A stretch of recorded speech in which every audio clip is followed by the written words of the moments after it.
Magandang araw mga kalisken. Handa na ba kayong kiligin at ma-excite? Kasi mukhang may bagong pasabog na naman ang Lisken.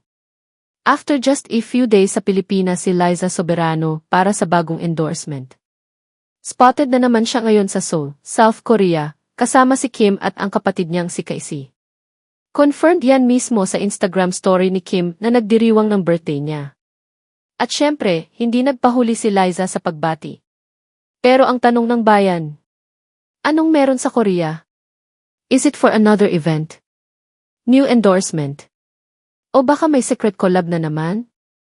Abangan natin, baka i-drama na to. Habang si Liza ay naglalamig sa Korea, si Enrique Hill naman mas lalo pang nagpapainit ng eksena. Fresh haircut, glowing look, ang gwapo at blooming ni Ken sa bagong Instagram post ni Ranvel. At teka, may paandar din siya. Sa post ni Ranvel, may caption siyang, "Putting the pieces together." Mga fans, aminin natin, pamilyar yan pag pelikula na ang binubuo. At base sa mga nakaraang usapan, baka ito na nga ang project na matagal na nating hinihintay kay Ken. Ang tanong, kasama ba rito si Julia Barreto? O baka naman surprise si Liza pa rin? Grabe, kung ano man yan, sana Lisken movie comeback na to.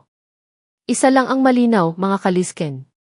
Liza at Ken are both on the move, at mukhang malapit na tayong pasayahin ulit ng tambalang minahal natin. Kaya don't forget to like, comment and subscribe.